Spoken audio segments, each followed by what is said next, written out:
being here. As always, let's start with a quick yes and yes with the questions box. That's what we'll use to engage today. Let me know that you can hear me okay and that you can see Brian's screen okay. Yes and yes. Thanks, Leaf. All right, perfect. Werner, thank you. Perfect. All right. Well, it's just a minute or two after the noon hour on the East Coast. Hopefully everyone that is in the U.S. had a good holiday weekend, and everyone that is around the world joining us, wherever you are and whatever time of day it is, welcome. We are pleased and privileged to have Brian Noble with us here today. He's the founder of Tradernoble. Now, with the market where it is, the volatility where it is, all of us have an eye on a potential recession. And so we thought today's topic was very timely, a potential recession and how it may affect the U.S. stock market, and specifically what to watch for, especially with the Euro's 2-month slide. That's a trade that I personally put on a few weeks ago. It's done pretty well, but there's a larger macro picture that Brian's going to walk us through.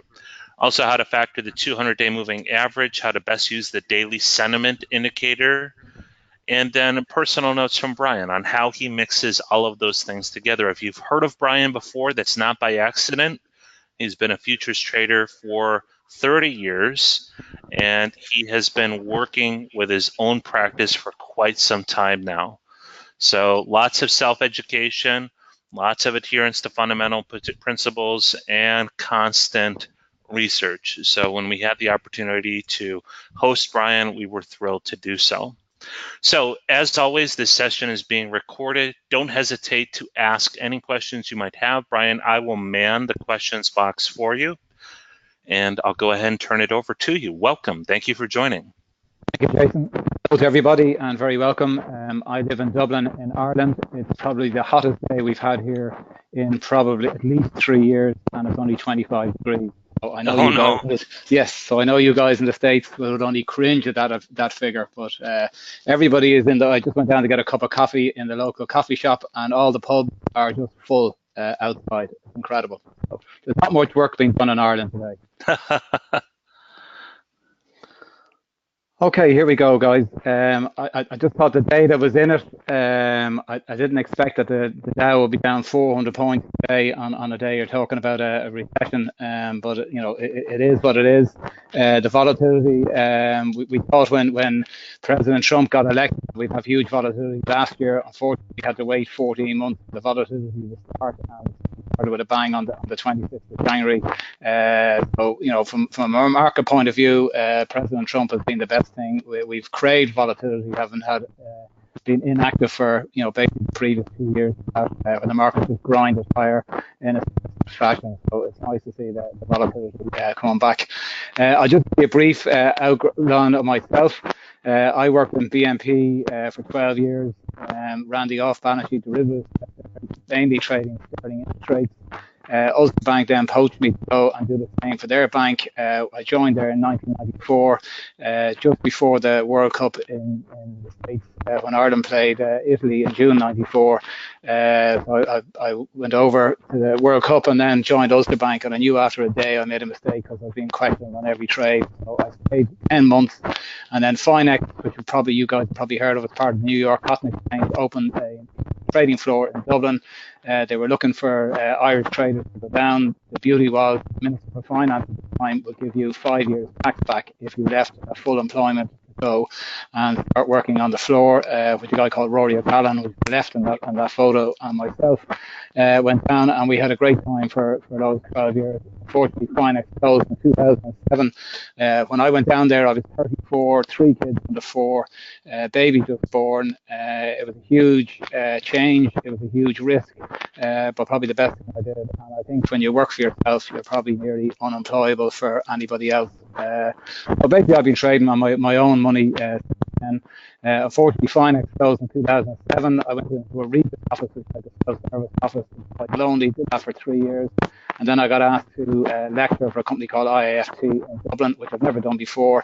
And out of that, then Tradernoble started in February 2012. And the reason that started was most of the people I taught how to trade, when they finished the course, they didn't have any access to markets.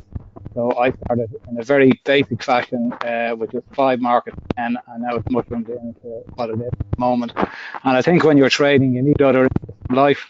I play a game called touch rugby. That's me playing for the Ireland over 50 team. We were in the World Cup in Australia 3 years ago, and we got bronze medals. So I play that 3 or 4 times a week. I'm currently on an Ireland over 45 team. We have European Championships in July in England. That's my pastime, which keeps me mentally fit for these mad markets, which is not a bad thing.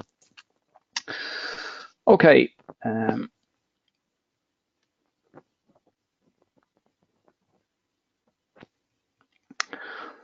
Right, I just want to go on to the whole scenario of why I think a recession.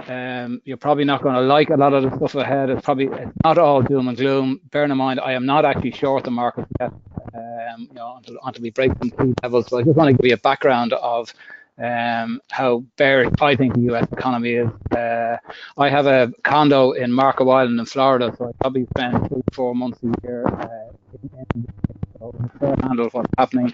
I'm flying over there tomorrow for a couple of weeks, so look forward to getting back to it. I know we've had a hot day, but getting back to the when we get over. Okay, the Fed has started rate like 13 times, 45. One of these ended in a recession. The 14th started 2015. We've had 6 rate hikes so far, and already we're seeing money supply contract sharply. The Fed funds have now gone to 1.75%. Huge difference to Europe. I have a tracker mortgage in Ireland, and our rate is, including the margin, is 0.81%. The property market in Ireland has been absolutely booming over the last 4 years. Anybody who had their tracker mortgages have access to cash. I'm not going to pay the banks back on top of that. On top of the Fed hiking rate, the balance sheet by 450 billion in 2018, which we all know is quantitative tightening. And when you go back to QE, it helped to bring about rising asset prices, bonds, and it's inevitable that the quantitative tightening don't have the opposite effect. And it's my view before with 4 the end of it. And the other thing we got to keep an eye on on the 10-year bond later on in the presentation. We've had a big move last week.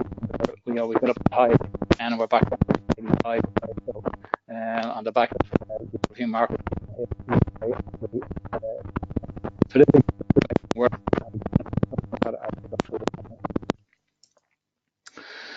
monetary growth is accelerating.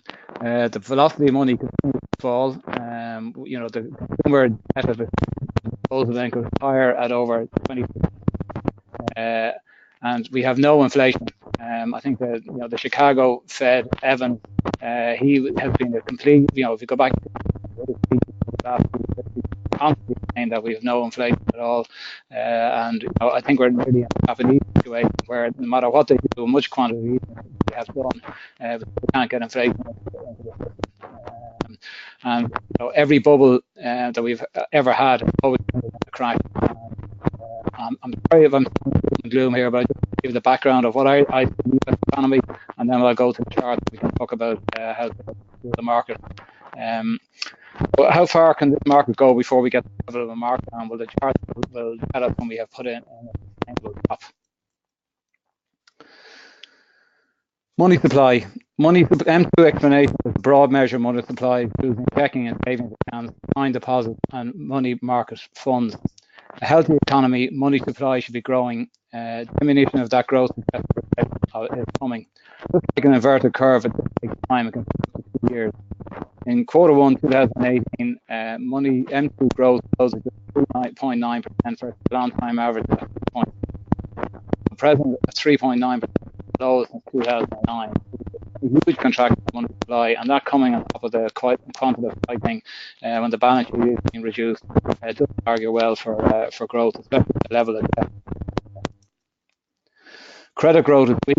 As the US falls into recession, my own guess is this probably won't happen for maybe another 12 months, but we're certainly, if you are long and you've had a reasonable run, Trump got in, or certainly going to lighten up, no harm having gone back into cash, but I'll show you another chart as we go along, how much, if the US much has fallen over the last 4 from 1952 to 29 years, total credit grew at less than 2%, and we had a recession.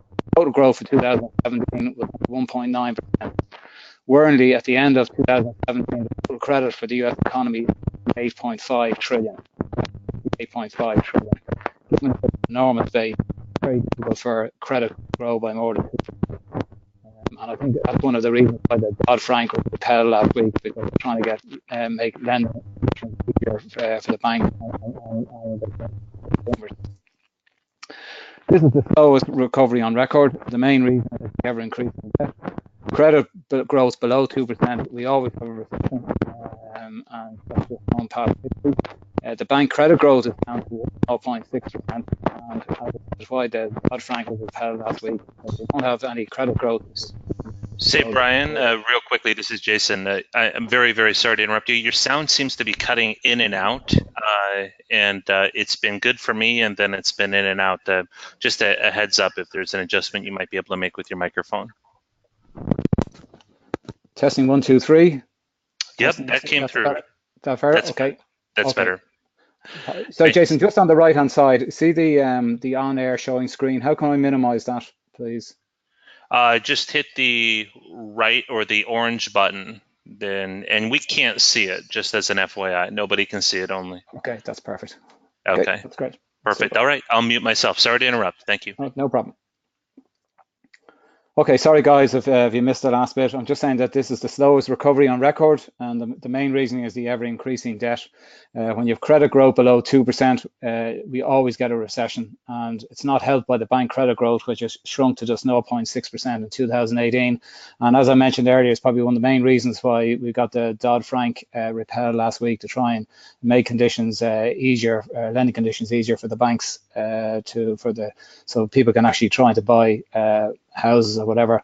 I know where I am in Marco Island, the property market has really slowed. There's been despite there's not a huge supply, but the rate of sales has literally collapsed, and prices have not moved for the last 4 years. So despite what you're seeing in the headline papers about how strong the housing market is, it's certainly in the Naples, Marco area of Florida, which is one of the more wealthier areas of Florida and indeed in the States. The property market is actually very weak. Okay, as I mentioned earlier, the last 4 recessions, if we go back to 1987, this will give it a level of share price falls. 37%, 97, 59%, 2000, 49%, and 2008, 51%. So we've fallen at least 40 to 50% on every recession. So I don't think this is going to be any different when it happens. I think if we go back to the January the 26th, when we had that huge fall in the S&P from 2078 down to 2530, it was all to do, a lot of it was to do with the volatility index. People were actually short vol, which was incredible. And then when Credit Suisse had to cut their position on their mandate, if the portfolio lost 85%, they had to cut the whole thing, and that's what happened with the repercussions on that. On the Friday we topped at 28.78. On the Sunday night the market opened higher, and then Monday when this VIX the true picture came through from Credit Suisse, then the market just went into free fall. And I think that was just a test of what's going to happen as we go further down the line. The other worry is, and it's certainly been exacerbated since February when the euro was trading at 125.50, the stronger dollar is really weighing on the US trade and multinationals who export products. The US stock market is currently overvalued by 33%. And investors certainly bid up prices in the short term, as we saw from that rally when we broke the 200-day moving average back above 26.10 there a few weeks ago, and we had the huge rally up to 27.40. So this 200-day moving average is key for the market direction going forward.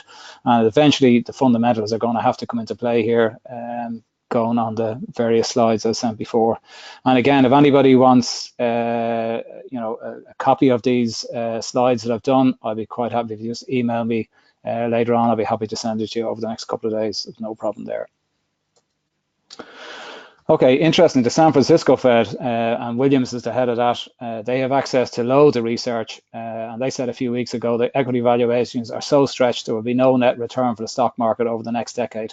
I'll just repeat that. They said equity valuations are so stretched there will be no net return for the stock market over the next decade, and that's coming from the San Francisco Fed. It's not me.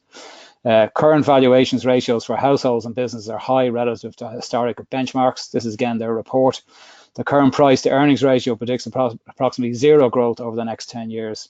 So the Fed are basically telling you an implicit warning that the market will mean revert, and revert may not stop at the mean, as we show going forward. So this is from the San Francisco Fed. You can Google it yourself to get the full report. I just did a few bullet points just to highlight my presentation today. Okay, where is the S&P going to go? Okay, now I wrote this on based on Friday's close of the charts. So obviously the S&P, we're now trading at 26.90. We're trading at 27.25, and I wrote down the historic PE for the S&P since 1945 is 17. Currently we have a PE of 26.27, so that's not sustainable. The fair value of the S&P based on the last 52 years of earnings is 1822. So we're staying way above it. The second standard deviation is 2340, which we've been above since November 2016, just after Trump got in. If you remember, we were trading roughly below 2100.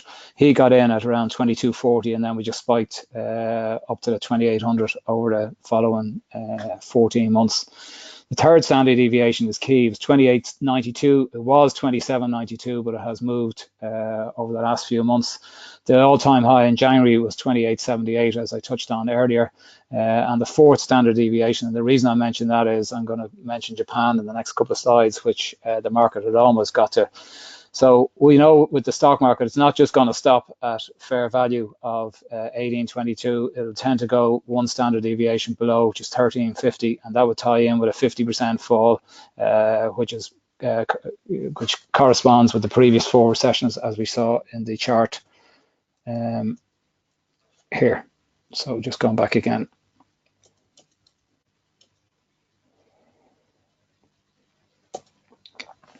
Okay, what will tell us if we have a top on the market? Well, the 50-day moving average from the S&P comes in at, it's 26, actually 73 today, it's just 1 point below. The 200-day moving average is just a point above here at 26.35. The February low is 25.30, which we bottomed twice, we did a double bottom there. The January high is 28.78. We have massive resistance between 28.20 and 28.45. I think if the S&P closes below this the 50-day moving average, it'll be short-term sell signal. I would actually be aggressive buyer on the next test of the 200-day moving average if we do get down there to 26.34. But if we break below 26.34, then we're going to have it's a major sell signal, and we'll certainly go and test this 25.30 area. Bearing in mind, in a bear market, with my experience having traded, when I worked in Finex, I was trading sterling interest rates. They just stopped when rates went to zero, and they pretty much stayed in zero in the UK for the last 10 to 12 years. I started trading the S&P back in the late 90s, and it's from my experience of it, 8 days out of 10 the market goes higher. It's the other 2 days that you need to worry about. And I trade a lot of gap plays. So basically, if you've got the Chicago close at 3:15 Eastern time, as we saw on Friday at 27.21, and we were trading 26.90 today, we have a massive gap, and inevitably some of this gap will get filled when the US traders come in, and then it becomes a game of chicken. How far is the market going to rally back? So we saw today when the market got down to 26.90 in European time this morning, and the US traders came in, you knew they weren't going to leave that gap without closing some of it. So we went back up and got to a high of 27.10, 27.12. So we closed a fair chunk of the gap, but not all of it. So I do a lot of those gap trades, especially when we have a 10-point difference from the close of the previous day, and you can actually make a lot of money on that. And my cut-off time for when this is wrong is generally an hour after the Chicago market opens. If we don't close the gap by then, or the market starts to trade lower, get out quickly before it starts to move lower, as we've seen today. Okay, if we go back to June, July, and August of last year, we had three bottoms at between 24.03 and 24.17. So there's huge support. So I think if we do break 26.34, the next big level is the February low at 25.30. Again, I'm always a big buyer the first time into support levels, because it's like an elastic band. You might get a 30 or 40 point rally the first time you hit, then you might get 20, 25 the second time, and so on. And generally the third or fourth time, then the move off the support is weaker and weaker, and then it's time to not to buy it on the, as I said, third or fourth time. But certainly the first two goes, you can make nice money just doing that. And trading is all about just trying to get a profitability every day if you can. If you're lucky enough to make money on a particular trade, don't risk it. Just hang on to it and then wait for the next day. Because if you over trade, from my experience, you can very, very easy to give it back in, as we say, in the afternoon in Ireland. You can make it in the morning and then give it back, which is nothing more frustrating. So if the S&P does break that 25.30, I think we'll quickly trade down to this 24.20 support.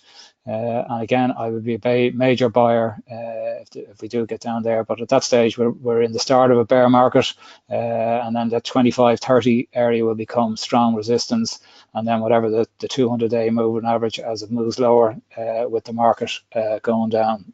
So that's why the charts are so key. And I only follow the daily charts. I don't look at the 5-minute chart. I only look at a 5-minute chart for highs and lows on an intraday basis. But for when I'm making my decisions, it's generally on the daily chart. As I say, a picture can paint 1,000 words, and it certainly does with the daily charts of these markets at the moment. Okay, how high can the S&P go? If we go back to the Japanese situation, in 1988, the Nikkei broke its second standard deviation of 28,000. And over the next 13 months, onto 31st of December 1989, we hit 39,000, which is between the third and the fourth standard deviation. Again, that's why I brought those in from the past. And this particular slide I had written for a presentation in the UK back in December. So I just thought I'd show it because it certainly was relevant, because the S&P was only trading at 2,500 in December, and then we rallied up to that 28.76, huge number on the 26th of January. 8 months later, the Nikkei fell between 20,000 and 23,000. So we had a massive fall from 39,000, so at almost half in 8 months. So it just showed you how fluffed up this market had become. If we're the same situation, the S&P, then we should see a top somewhere between January and April 2018. And so far, that has proved correct with the 26th of January high at 28.78. And my fear is that we could have one more melt up before the market crashes, and that's exactly what happened. Is the top in the market? I'm not sure. I think that 28.20, 28.45 is huge resistance. If we do rally up to those levels, I would be an aggressive seller. And the problem with the S&P or the Dow, if you've been short the S&P or the Dow going home on a Friday over the weekend, you can have a lot of pain. On Friday alone, when the North Korean summit was back on the back of Trump tweeting again on Friday, the Dow opened up 100 points on Sunday night. And of course, that quickly evaporated on the back of the Italian politics yesterday morning. The previous weekend, the Dow opened up 300 points higher. So it's very, very difficult to be short when you know that the Fed and they'll do whatever they can to keep this market from rolling over. Because as I saw with the San Francisco Fed, they've much more research that we can get access to, and they know how grave the situation is if the market does decide to start to roll over. Okay, here's the charm, and this is the close of business on Friday. Obviously, we're back down testing this 26.90. The key for me is this 50-day moving average at 26.74. If we break below there, then we're going to go down and test this 200-day moving average at 26.34. And a break and close below there for a couple of days is extremely bearish, and we'll tie in with the levels that I'd mentioned earlier. Just look at the daily chart. We went down and tested the 200-day moving average, and then we had a huge rally back up to 27.75 off this red candle here, straight up. Sorry, from the 25.30 bottom, straight up, almost in a straight line to 27.30, retraced a bit, and then went up to 27.55. Back down to 26.50 again, and then back up to 27.75 again. And then we broke the 200-day moving average again, with a double bottom tested at 25.30 area, bottoming at 25.50, and then we just rocketed back above the 50-day moving average. And then if we go back to the early May, when the S&P got down to 25.91, everyone thought the 200-day moving average was gone, and then lo and behold, the market just turned on a dime on that Thursday and rallied 130 handles over the next week. So it's extremely difficult to be short. And until we break and close out this 200-day moving average for a few days, which we haven't done yet, then this market will continue to be a buy on dips. And my own Tradernoble today, my buy level on the S&P this morning was 91 to 99. I tend to get the subscribers to buy 50% at the first buy level, or at or near the first buy level. So 98, 99, you're buying half your stake, and then the other half you're doing at the bottom of the range. So if you bought both ranges this morning, you would have been long at 95, and I don't know, 3 take profit on that. So they made 8 points on a double position. And the same with the Dow. My buy level in the Dow was at 530 with a 590 take profit, and that got filled. So I think my own Tradernoble is the only, or one of the few services out there that gives a specific buy level, sell level, take profit, and a stop, and then I will adjust these levels during the day as I see fit. I've already sent 4 updated emails for my subscribers so far, and they've made over 300 points today. So that's an exceptional day, but it just shows you how much this thing can make if you're prepared to trust it. Okay, the VIX. VIX is the key. What is the VIX? It's the ticker symbol for the Chicago Board of Options Exchange, the CBOE. It's calculated from the outstanding puts and calls, and is widely used for measuring market risk, often referred to as investor market gauge. Above 20, some hedge funds do not trade. As part of their mandate, they're not allowed to trade. Over 30, most hedge funds are not allowed to trade given the volatility, and it's why you see the VIX on so rare occasions over 30 or 40. I know we got up to the 80s back in the 2008 crisis, but it doesn't stay long above those levels. It generally comes back again. It closed last Friday at 13.22. And a break and close over 15 is bullish for lower stock prices. So if the stock market continues to stay where we are today, then we'll probably see the VIX close back over 15 tonight. But as we know with these markets, it's always the close. Things can look like they're setting up for a sell-off or a move higher, as in this case in the VIX, and then it can just turn very quickly on an announcement or a tweet from Trump. So if we look at the volatility index, the 200-day moving average comes in at 1390. The 50-day moving average comes in at 1705. So we go back to February. You'd only spent a few days when we peaked above 50. Then it dramatically sold off with that rally off the 25.30 bottom in the S&P. The VIX got down to 17 again, then exploded back up to 25 on the second test of the S&P at 25.30, and then we basically traded sideways to lower on the back of the market, going higher over the last 10 days. So the VIX is I don't actually trade the VIX, I just keep an eye on it, but it's very important to keep an eye on these 50 and 200-day moving averages. I think if the VIX does break above the 200 and breaks above the 50-day moving average, coupled with the S&P breaking their equivalent and the Dow equivalent 50-day and 200-day moving averages, then we could be in for a right old sell-off in the market, because most people are not positioned for this. It's why I don't really watch the CNBC or the Bloomberg channels, because they tend only to have bulls on. They don't really have the bears. And as I keep saying to everybody, I am not short the market. I'm a buyer in dips, and that strategy has worked really well for the last few years. But I'm just trying to give you the bigger picture for those of you who do have a lot of shares in your pension or whatever. You don't want to see this money evaporate, particularly if we do get this recession, and at least if you're in cash, you can react. And I think after this recession takes place, I think we're going to be in a bull market certainly for at least 10 or 15 years. So I would be very bullish when this thing all plays out. Okay, I just brought in, this was not in the original presentation, but it's called the 5-handle rule. If on a bear day and the market sells off, so for example, like today, and the S&P makes a low of, for example, 26.85, and then we rally 5 points off that up to 90, and you've had a couple of goes of trying to buy the market and you've been stopped out, I use a thing called a 5-handle rule. So it's when we have a 5-handle rally, I will buy it just once with a stop below the previous low.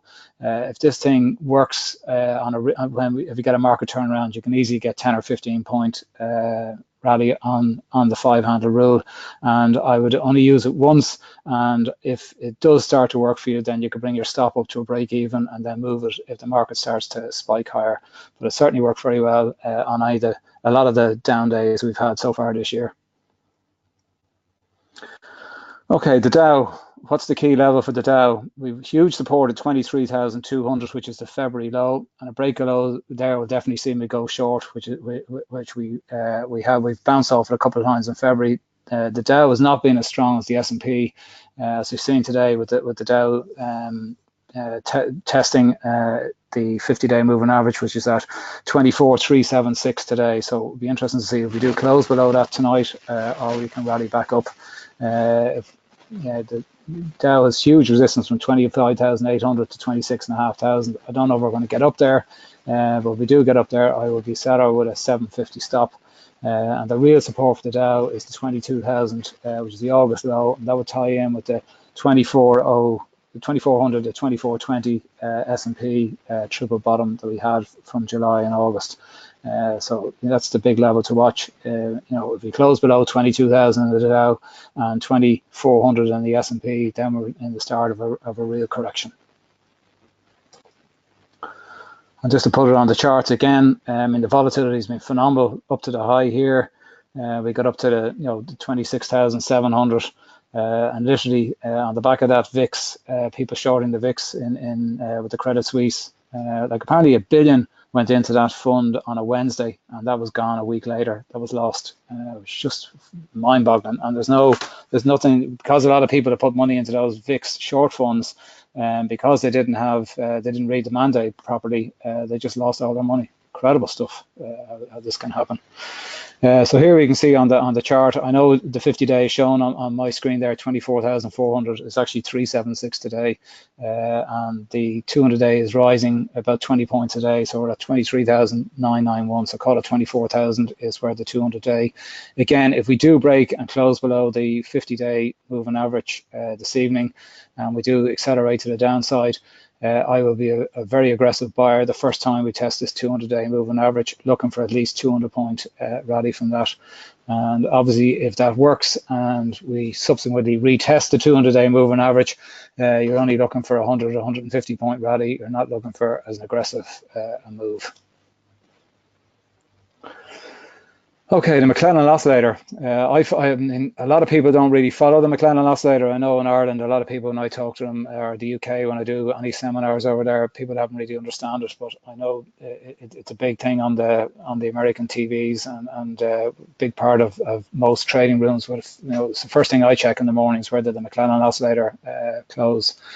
So basically, McClellan Oscillator measures the internal reading of the stock market, and it trades between 250 and plus 250 and minus 250. If we have, and it generally works 3 or 4 times a year, you get a huge buy signal. I know it worked fantastically well on the February low, and again on the May low. If you see the McClellan Oscillator trading at minus 250 to minus 300, and then we have a down day the next day, and both the Dow or the S&P are trading below the daily Bollinger Band, and at the bottom the Williams Index then that's a triple whammy. It's guaranteed to see a 400 or 500 point rally at least in the Dow.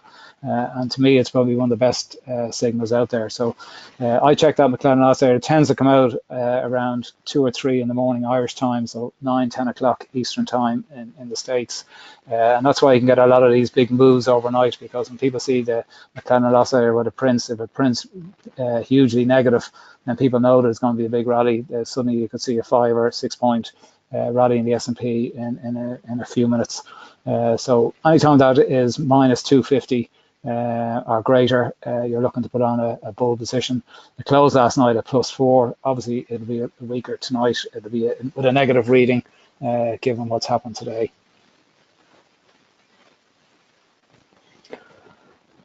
Okay, the 10-year bond market. How this is affecting all asset classes. Obviously, with the bond getting up to 310 last week, it's had a huge impact on the home builders. I mentioned earlier on about the Florida property market. Home builder shares are down 16% since January, which is a huge move. Bond yield over 3% is a major headway for the real estate market. Obviously, with the, I don't know if you've been following, the German bond yield has fallen down to just over 30 basis points today.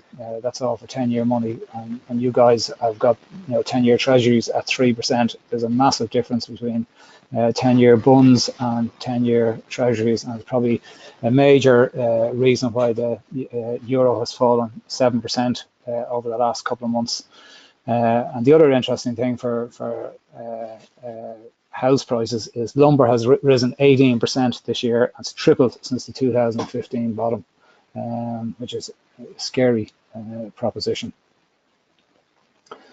The level of debt, the debt situation is horrible. In the US, we have a 329% debt to GDP ratio. The Eurozone is 446. In Ireland, incredibly, it's almost 800%. I know it's hard to believe, but that's there's an awful lot of. If you go back to the Irish situation in the global crisis, there's approximately 680,000 mortgages in Ireland. There was 150,000 of those in default, and the government did everything they could to make sure the homeowner did not lose their house. So they brought all sorts of laws in so the banks could not move on the homeowner. So a lot of homeowners just paid the system. They didn't pay their mortgage, and they were able to stay in their house interest-free and no mortgage to pay for 3 or 4 years, which is incredible when you see what the American situation is. Just on the accepted rule for the debt to GDP, if you're over 90%, countries tend to get into trouble. So if you look at the States at 329 and Eurozone 446, we're way outside, we're certainly in the danger zone on those levels.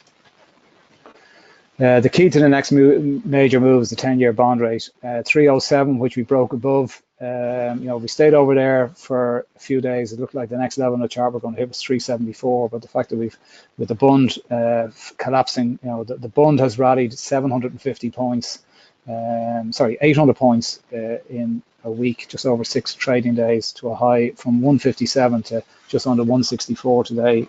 Phenomenal move, and that's helped to drive the 10-year bond back down to 285. I don't think there's going to be the level of interest rates in the States that the Fed and the FOMC are predicting. I think as this slowdown comes, I think I wouldn't rule out the possibility that we'll certainly have quantitative easing again, and that's when the dollar will start to run into trouble. So as long as both the 50-day and 200-day moving average hold, there's a possibility the S&P could get up to 2820 to 2845, as I mentioned earlier on. So that's where I will be an aggressive seller. But again, today is obviously going to test that, and we'll see what happens over the next 24 to 48 hours with that call. So we see on the chart, 310 was the high of the bond, broken above this 305 area, which is the top, going back to February. So I think 293 was the high going back to February, and 310 was actually a 9-year high on the bond. But obviously, whether it was instigated or not, we suddenly got back down to 285 today, so we're back comfortably below the 3%. The 200-day moving average, you can see, is 257. So I think if the bond, if we do get a major sell-off in the S&P from here, and the Dow and the 10-year yields start to go lower, you'd certainly be a very aggressive buyer into the 200-day moving average at 257. Okay, the euro, as I mentioned earlier, the euro's fallen 7% since the February high of 125.50. Not an insignificant move. The higher bond yields, stronger dollar, there's no doubt that's certainly been the case. And the euro, the lower euro now is Italian politics. Apparently, the guy they appointed today, I just while I was writing on my own commentary this morning.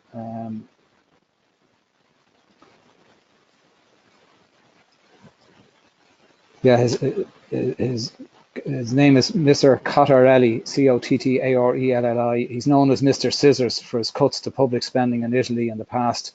Was unlikely to win a vote of confidence by the Parliament, with both the Five-Star League and the League fiercely opposing his appointment. And that's why the bond yields have just rocketed in Italy, and the Italian stock market has got hit hard over the last 2 days. If the right-wing League party, they would love to just ditch the euro. I think if Italy threatens to leave the euro, the ramifications will just be enormous. It will be the end of it. Whatever about the Greek situation, it's nothing to the debt levels in Italy, and obviously with Italy being the second largest country in the eurozone, the ramifications of that would just be enormous. And as you can see in the euro, how much we've fallen from that 125.50 area back in February. When I was last in the States in April, the euro was 124. So in 6 short weeks, we've gone from 124 to a low of 115.07 today. Phenomenal move. And I think any test back up to the 200-day moving average of 120, which we tested last week again, only to we got down to 118.5, back up to 120, and suddenly we've couldn't get over the 200-day moving average, and then the sellers just hit the market again, and it's probably why Jason is able to be comfortably ahead on his position given this move. And again, if we do break the 200-day moving average, the 50-day moving average is going to be further resistance. So it looks like we've put a top in the euro for the time being, but this 115.50 area where the market is currently trading is huge. It's the November low. If we can hold that over the next couple of days, I think the euro will rally back up, because primarily I follow is the daily sentiment index. The daily sentiment index for the euro is back down to single digits for bulls. And for the dollar index, we're up at 91, 92%. So which is huge. And the last time we saw sentiment levels at such extreme was back in December 2016, when the dollar got up to 90 odd percent. The euro bottomed at 103.41 on the 3rd of January.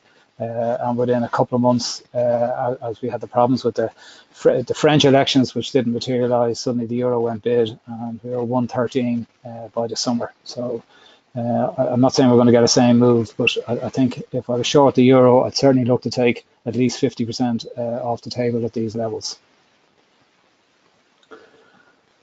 And that's just given what Italy is trying to do. They're trying to introduce these mini bots, which is a euro-denominated non-interest-bearing treasury bill. It's used to settle tax debts and paying for public sector entities. This will be akin to parallel currency. Obviously, it's not going to be welcomed by the EU and the ECB. And there was rumour of these bots being introduced last week, and that's why the euro got hit on yesterday and this morning.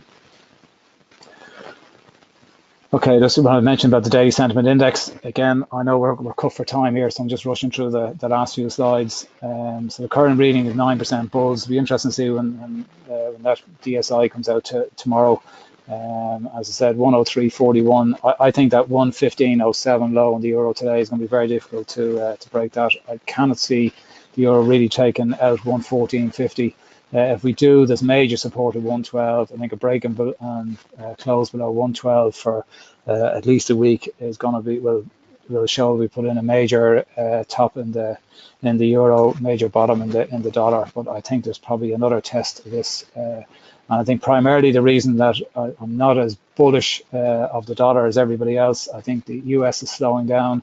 I think as it becomes apparent that we're not going to get the interest rates that's being predicted by the Fed and the market, that the dollar will reverse course, and could reverse course quite quickly.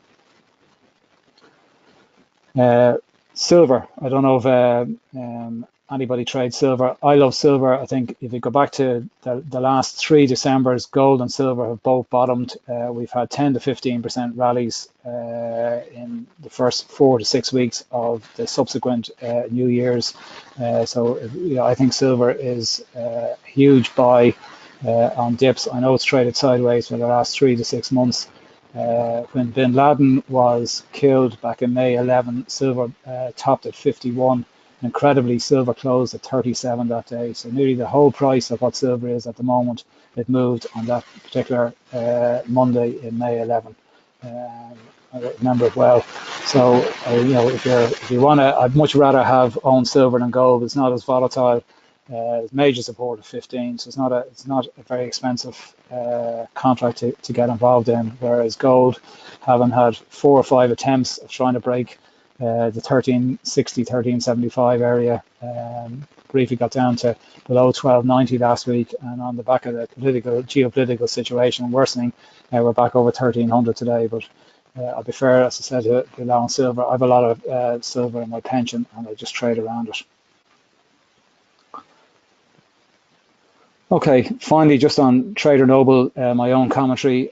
Started on Valentine's Day 2012. I've done over 1,600 issues. It covers 10 markets.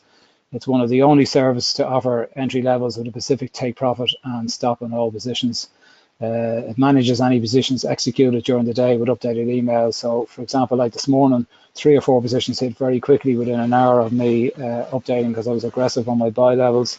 And I was straight away out an email to get guys out. It's all about trying to make a profit on a daily basis. It takes me 2.5 hours to write this every morning.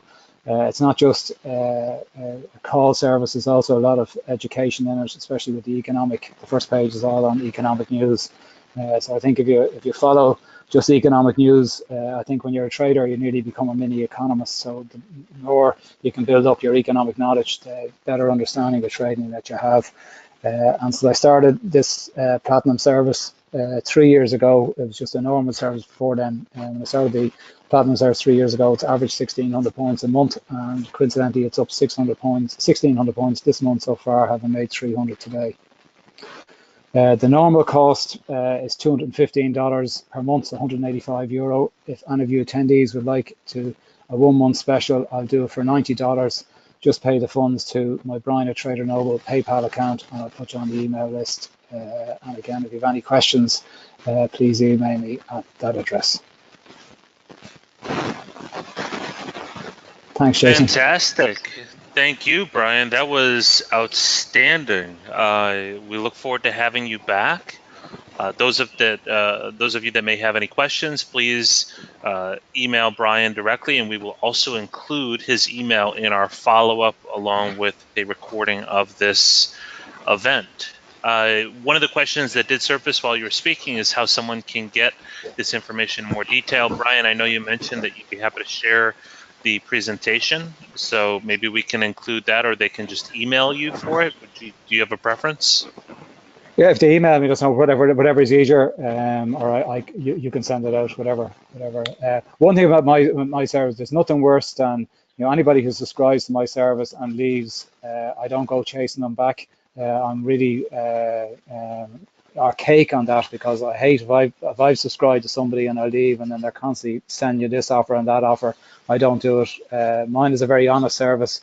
If you follow my commentary without emotion, you'll make a lot of money every month, but you got to trust the system. Got it. And another question here. So 1 month special price, 90. Then after that, does it revert to another cost? It's the $215 per month, or I do a 2-year special, which works out at a 40% discount if you do it for 2 years, and then you get all of me for the 2 years. The good thing I'm heading to the States tomorrow, so I'm going to be on Eastern time zone for the next few weeks.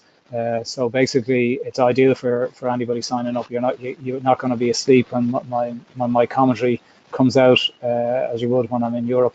So I will be posting every evening between 10 and 11 p.m. Eastern time. So you'll be on the same time zone as myself. Very good. Outstanding. Well, Brian, let's go ahead and call it good there. There's a ton of information here. I personally am looking forward to spending time with this and even taking advantage of the 1 month special price. So, and I don't think I ever say something like that. So I'm very interested. Level of detail here is outstanding. Yeah, it took me about a lot of work went into writing this, but my daughter is superb at doing presentations, so she was able to put the stuff onto the PowerPoint, so which is great. So it saved me the time of doing that. So Fantastic. which is handy. So It yeah, shows. It shows. I'd be delighted to speak again, or if anybody out there wants me to speak at seminars in the States, I'll be delighted to go and speak. No problem. Very good. Very good. We look forward to having you again. All right, we'll go ahead and gather the materials for the follow-up email, and we'll prepare a recording for this event. In the meantime, if anyone has any questions for Brian, additional questions beyond his program here, please email him directly at brian@tradernoble.com, and we will also include this email in our follow-up note to everyone. So, Brian, safe travels here to the States. I understand you're getting great weather there right now. We'll hopefully match. It's pretty hot here right now, but look forward to having you on the other side of the pond. And thank you again for presenting. Thank you very much, and apologies for talking so quick. I was just trying to get everything through in time. That's great. No, it was outstanding. We look forward to posting a recording of this. Thank you. Thanks, Jason. Bye-bye. Bye.